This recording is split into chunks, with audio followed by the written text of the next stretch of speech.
ಲಭ್ಯ ಸಂಪನ್ಮೂಲಗಳನ್ನು ಸರ್ವರಿಗೂ ಲಭ್ಯವಾಗುವಂತೆ ನೋಡಿಕೊಳ್ಳುವುದು ಸರ್ಕಾರದ ಜವಾಬ್ದಾರಿ. ಆರ್ಥಿಕ ಅಭಿವೃದ್ಧಿ ಹಾಗೂ ಜನಕಲ್ಯಾಣಗಳ ನಡುವೆ ಸಮತೋಲನ ಸಾಧಿಸಿ ಸಾರ್ವತ್ರಿಕ ಮೂಲ ಆದಾಯ ಕಲ್ಪನೆಯ ಮೂಲಕ ಕರ್ನಾಟಕ ಅಭಿವೃದ್ಧಿ ಮಾದರಿಯನ್ನು ರೂಪಿಸುತ್ತಿದ್ದೇವೆ. ಪಂಚ ಗ್ಯಾರಂಟಿಗಳು ಸೇರಿದಂತೆ ನೀಡಿರುವ ಹಲವು ಕಲ್ಯಾಣ ಕಾರ್ಯಕ್ರಮಗಳು ಉಚಿತ ಕೊಡುಗೆಗಳಲ್ಲ.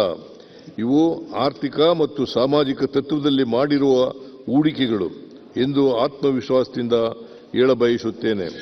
ನಾಡಿನ ಖ್ಯಾತ ವಿದ್ವಾಂಸರಾಗಿದ್ದ ಮುಜಾಫರ್ ಅಸಾದಿಯವರು ಗ್ಯಾರಂಟಿ ಯೋಜನೆಗಳ ಹಿಂದೆ ಬಡತನದ ನೋವಿದೆ, ಬಡತನದ ಹಿಂಸೆ ಇದೆ, ಮಹಿಳೆಯರಲ್ಲಿ ಮಡುಗಟ್ಟಿದ ನೋವುಗಳಿವೆ, ಅಸಮಾನ ಭಾರತದ ಪರಿಕಲ್ಪನೆ ಇದೆ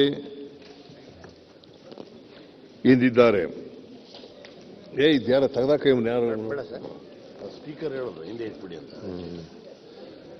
ವಿಶ್ವದ ವಿವಿಧ ವೇದಿಕೆಗಳ ಯಾವ ಪ್ರಶ್ನೆಗಳಿಗೆ ಇದು ಹುಡುಕಾಟ ನಡೆಸುತ್ತಿದೆಯೋ ಅವುಗಳಿಗೆ ಕರ್ನಾಟಕ ಸರ್ಕಾರ ಉತ್ತರ ರೂಪದಲ್ಲಿ ತನ್ನ ಕಾರ್ಯಕ್ರಮಗಳನ್ನು ರೂಪಿಸಿ ಅನುಷ್ಠಾನ ಮಾಡುತ್ತಿದೆ. ಜನರಲ್ಲಿ ನೋಡಿಕೊಳ್ಳುವ ಶಕ್ತಿ ಲಭಿಸಲಿ ಎಂಬ ಆಶಯದಿಂದ ಕಲ್ಯಾಣ ಕರ್ನಾಟಕ ಕಾರ್ಯಕ್ರಮಗಳನ್ನು ಜಾರಿಗೊಳಿಸಿದ್ದೇವೆ.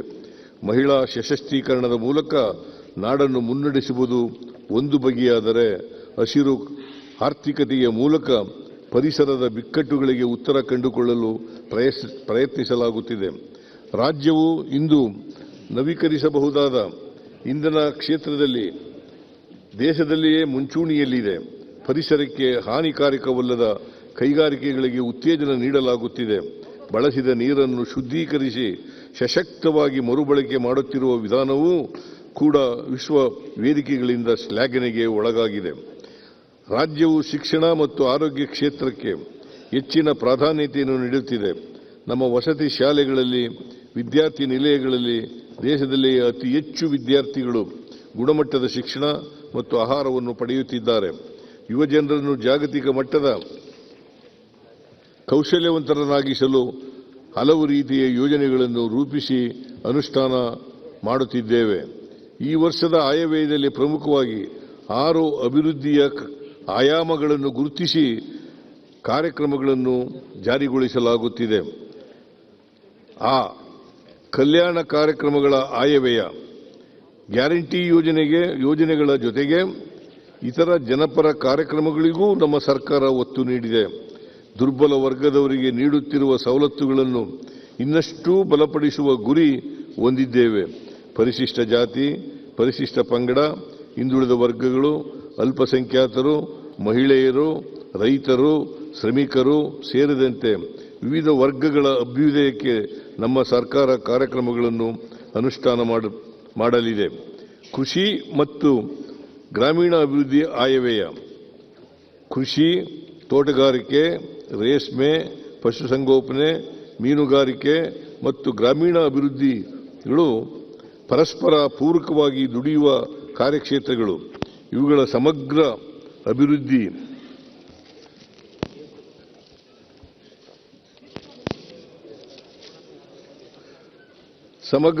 ದೃಷ್ಟಿಯಿಂದ ಸರ್ಕಾರ ಹಲವು ಯೋಜನೆಗಳನ್ನು ರೂಪಿಸುತ್ತಿದೆ. ರೈತರು, ಮೀನುಗಾರರು ಮುಂತಾದವರ ಆದಾಯ ಹೆಚ್ಚಿಸುವ ಈ ಯೋಜನೆಗಳು ಭವಿಷ್ಯದ ಕರ್ನಾಟಕದ ಆರ್ಥಿಕಾಭಿವೃದ್ಧಿಗೆ ಮಹತ್ವದ ಕೊಡುಗೆ ನೀಡಲಿವೆ. ಕೃಷಿ ಮತ್ತು ಇನ್ನಿತರ ಆಸ್ತಿಗಳ ದಾಖಲೀಕರಣ, ಮೂಲಸೌಲಭ್ಯ ಒದಗಿಸುವಿಕೆ, ಸಮರ್ಪಕ ವಿದ್ಯುತ್ ಪೂರೈಕೆ, ಗೋದಾಮುಗಳ ಒದಗಿಸುವಿಕೆ ಮುಂತಾದ ಚಟುವಟಿಕೆಗಳ ಮೂಲಕ ಗ್ರಾಮಗಳ ಅಭಿವೃದ್ಧಿಗೆ ಮತ್ತು ಗ್ರಾಮೀಣ ಜನರ ಆದಾಯ ಹೆಚ್ಚಿಸಲು ಶ್ರಮಿಸಲಾಗುವುದು. ಅಭಿವೃದ್ಧಿ ಕೇಂದ್ರಿತ ಆಯವ್ಯಯ ನಮ್ಮ ಸರ್ಕಾರ ರಾಜ್ಯದ ಅಮೂಲಾಗ್ರ ಆರ್ಥಿಕ ಬೆಳವಣಿಗೆ ಹೆಚ್ಚಿಸುವಲ್ಲಿ ಮೂಲಸೌಕರ್ಯ ಕ್ಷೇತ್ರದ ನಿರ್ಣಾಯಕ ಪಾತ್ರವನ್ನು ಗುರುತಿಸಿ ಈ ಬಾರಿ ಬಂಡವಾಳದ ಮೇಲಿನ ವೆಚ್ಚಗಳಿಗೆ ಗಣನೀಯವಾದ ಅನುದಾನ ಒದಗಿಸಿದೆ.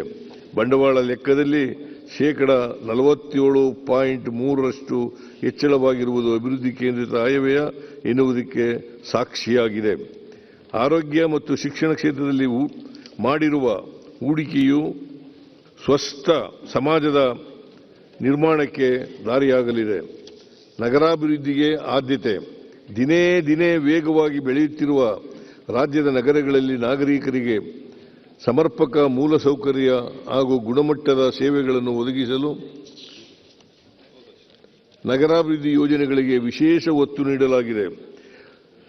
ಜೊತೆಗೆ ರಾಜ್ಯದ ಬೊಕ್ಕಸಕ್ಕೆ ಅತಿ ದೊಡ್ಡ ಕೊಡುಗೆ ನೀಡುವ ಬೆಂಗಳೂರು ಮಹಾನಗರ ಪಾಲಿಕೆ ಮೂಲಸೌಕರ್ಯ, ಸೇವಾ ಪೂರೈಕೆ ಹಾಗೂ ಸಂಚಾರ ಸುವ್ಯವಸ್ಥೆಗಳಿಗಾಗಿ ಬ್ರ್ಯಾಂಡ್ ಬೆಂಗಳೂರು ಎಂಬ ಪರಿಕಲ್ಪನೆಯಡಿ ಮಹತ್ವಾಕಾಂಕ್ಷಿ ಯೋಜನೆಗಳನ್ನು ಜಾರಿಗೊಳಿಸಲಾಗುತ್ತಿದೆ.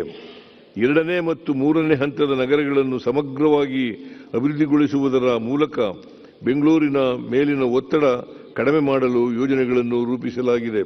ಹೂಡಿಕೆ ಮತ್ತು ಉದ್ಯೋಗ ಸೃಜನೆ. ಅತಿ ಹೆಚ್ಚು ಉದ್ಯೋಗ ಸೃಜನೆಯಾಗುವ ಎಂಎಸ್ಎಂಇ, ಪ್ರವಾಸೋದ್ಯಮ, ಐಟಿ-ಬಿಟಿ ವಲಯಗಳಲ್ಲಿ ಹೊಸ ನೀತಿಗಳನ್ನು ಜಾರಿಗೆ ತರಲಾಗುತ್ತಿದೆ. ಇದರಿಂದ ರಾಜ್ಯದಲ್ಲಿ ಹೂಡಿಕೆದಾರ ಸ್ನೇಹಿ ವಾತಾವರಣ ನಿರ್ಮಾಣವಾಗಿ ಹೆಚ್ಚಿನ ಹೂಡಿಕೆ ಆಕರ್ಷಿಸಿ ಉದ್ಯೋಗ ಸೃಜನೆಗೆ ಆದ್ಯತೆ ನೀಡಲಾಗುತ್ತಿದೆ. ಆಡಳಿತ ಸುಧಾರಣೆ. ಆಡಳಿತದಲ್ಲಿ ಪಾರದರ್ಶಕತೆ ಮತ್ತು ದಕ್ಷತೆಯನ್ನು ಹೆಚ್ಚಿಸಲು ಹಾಗೂ ಭ್ರಷ್ಟಾಚಾರವನ್ನು ನಿಗ್ರಹಿಸಲು ತಂತ್ರಜ್ಞಾನವನ್ನು ಸಮರ್ಪಕವಾಗಿ ಬಳಸಿಕೊಳ್ಳಲಾಗುತ್ತಿದೆ. ನಾಗರಿಕ ಸೇವಾ ಪೂರೈಕೆ ಪ್ರಕ್ರಿಯೆಗಳನ್ನು ಸರಳೀಕರಣಗೊಳಿಸಿ ಕೌನ್ಸಿಲಿಂಗ್ ಮುಖಾಂತರ ವರ್ಗಾವಣೆ ನೀತಿ ಅಳವಡಿಸಿಕೊಂಡು ಆಡಳಿತ ಸುಧಾರಣಾ ಕ್ರಮಗಳನ್ನು ಕೈಗೊಳ್ಳಲಾಗುವುದು. ಜನಸ್ನೇಹಿ ಮತ್ತು ಪರಿಣಾಮಕಾರಿಯಾದ ಸೇವೆಯನ್ನು ಒದಗಿಸಲು ಕಾರ್ಯತಂತ್ರಗಳನ್ನು ರೂಪಿಸಿ ಅನುಷ್ಠಾನ ಮಾಡುತ್ತೇವೆ. ಸರ್ಕಾರದ ವಿವಿಧ ಯೋಜನೆಗಳ ಫಲಾನುಭವಿಗಳಿಗೆ 1,00,000 ಕೋಟಿ ರುಗಳಿಗೂ ಅಧಿಕ ಮೊತ್ತವನ್ನು ಯಾವುದೇ ಮಧ್ಯವರ್ತಿಗಳ ಹಾವಳಿ ಇಲ್ಲದೆ ನೇರವಾಗಿ ಫಲಾನುಭವಿಗಳ ಖಾತೆಗೆ ಹಾಗೂ ಕೆಲವು ರೀತಿಯ ಸಹಾಯಧನಗಳನ್ನು ಇಲಾಖೆಗಳ ಖಾತೆಗಳಿಗೆ ವರ್ಗಾವಣೆ ಮಾಡಲಾಗಿದೆ. ಗ್ಯಾರಂಟಿ ಯೋಜನೆಯೊಂದರಲ್ಲಿ ಈವರೆಗೆ ಪ್ರತಿ ವಿಧಾನಸಭಾ ಕ್ಷೇತ್ರಕ್ಕೆ ಸುಮಾರು 233 ಕೋಟಿ ರೂಪಾಯಿಗಳನ್ನು ನೇರವಾಗಿ ವರ್ಗಾಯಿಸಲಾಗಿದೆ. ನೇರ ನಗದು ವರ್ಗಾವಣೆಯಂತಹ ಕ್ರಮಗಳು ನಮ್ಮ ಸರ್ಕಾರದ ಉತ್ತರದಾಯಿತ್ವಕ್ಕೆ ಹಿಡಿದ ಕನ್ನಡಿ. ಇವೆಲ್ಲವೂ ಸರ್ಕಾರದ ಮೇಲೆ ಜನರ ಭರವಸೆಯನ್ನು ಇನ್ನಷ್ಟು ದೃಢಪಡಿಸುವ ಹೆಜ್ಜೆಗಳಾಗಿವೆ. ಇವುಗಳ ಜೊತೆಗೆ ಪ್ರಾದೇಶಿಕ ಅಸಮಾನತೆಯ ನಿವಾರಣೆ, ಶಿಕ್ಷಣ ಮತ್ತು ಆರೋಗ್ಯ ಕ್ಷೇತ್ರಗಳ ಬಲವರ್ಧನೆ, ಸಾರಿಗೆಯ ಸುಗಮ ವ್ಯವಸ್ಥೆ, ಕಾನೂನು ಮತ್ತು ಸುವ್ಯವಸ್ಥೆ ನಿವಾರಣೆಗೆ ಹೊಸ ಕಾರ್ಯತಂತ್ರಗಳಿಗೆ ಹೆಚ್ಚು ಆದ್ಯತೆ ನೀಡಲಾಗುವುದು. ಕಲ್ಯಾಣ ಇಲಾಖೆಗಳ ಮೂಲಕ ಅಸಹಾಯಕರ ಸಬಲೀಕರಣಕ್ಕೆ ಈ ಆಯವ್ಯಯದಲ್ಲಿ ಒತ್ತು ನೀಡಲಾಗಿದೆ. ನಾಡು ಕಟ್ಟುವ ಪ್ರಕ್ರಿಯೆಯಲ್ಲಿ ಸುಸ್ಥಿರ ಅಭಿವೃದ್ಧಿಯ ಇಟ್ಟಿಗೆಗಳನ್ನು ಸುವ್ಯವಸ್ಥಿತವಾಗಿ ಜೋಡಿಸುವ ಆಶಯಕ್ಕೆ ಈ ಆಯವ್ಯಯ ಬಲ ನೀಡುತ್ತದೆ. ರಾಜ್ಯದ ಆರ್ಥಿಕತೆ. ಕರ್ನಾಟಕ ರಾಜ್ಯವು ವೇಗವಾಗಿ ಬೆಳವಣಿಗೆ ಹೊಂದುತ್ತಿರುವ ರಾಜ್ಯಗಳಲ್ಲಿ ಒಂದಾಗಿದ್ದು ದೇಶದ ಜಿಡಿಪಿಗೆ 8.4% ಕೊಡುಗೆ ನೀಡಿದೆ. 24-25ನೇ ಸಾಲಿನಲ್ಲಿ ರಾಜ್ಯ ಆರ್ಥಿಕತೆಯ ಬೆಳವಣಿಗೆಯು 7.4% ದಾಖಲಾಗಿದ್ದು ದೇಶದ ಆರ್ಥಿಕತೆಯು 6.4% ಬೆಳವಣಿಗೆ ಆಗಿದೆ. ರಾಜ್ಯವು ಆರ್ಥಿಕ ಅಭಿವೃದ್ಧಿಯ ಪಥದಲ್ಲಿ ಮುಂದುವರಿಯುತ್ತಿದ್ದು ಪ್ರಸಕ್ತ ವರ್ಷದಲ್ಲಿ ರಾಜ್ಯದ ಆರ್ಥಿಕ ಬೆಳವಣಿಗೆಯು ದೇಶದ ಆರ್ಥಿಕತೆಗಿಂತ ಹೆಚ್ಚಾಗಿದೆ. ಕಳೆದ ವರ್ಷದಲ್ಲಿ -4.9% ಬೆಳವಣಿಗೆ ದಾಖಲಾಗಿದ್ದ ಕೃಷಿ ವಲಯವು 24-25ರಲ್ಲಿ 4% ಬೆಳವಣಿಗೆ ಸಾಧಿಸುವ ಮೂಲಕ ಚೇತರಿಕೆ ಕಂಡಿದ್ದು ದೇಶದ ಕೃಷಿ ವಲಯದ ಬೆಳವಣಿಗೆ 3.8ಕ್ಕಿಂತ ಹೆಚ್ಚಾಗಿದೆ.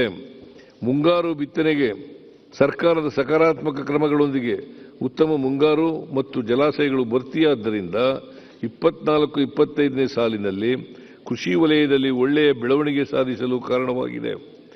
ರಾಜ್ಯ ಸರ್ಕಾರವು ರೈತರ ಕಲ್ಯಾಣ ಉದ್ದೇಶಿತ ಯೋಜನೆಗಳಿಗೆ ವಿವಿಧ ಇಲಾಖೆಗಳಿಗೆ ಕಳೆದ ವರ್ಷ 44,000 ಕೋಟಿ ನೀಡಲಾಗಿತ್ತು.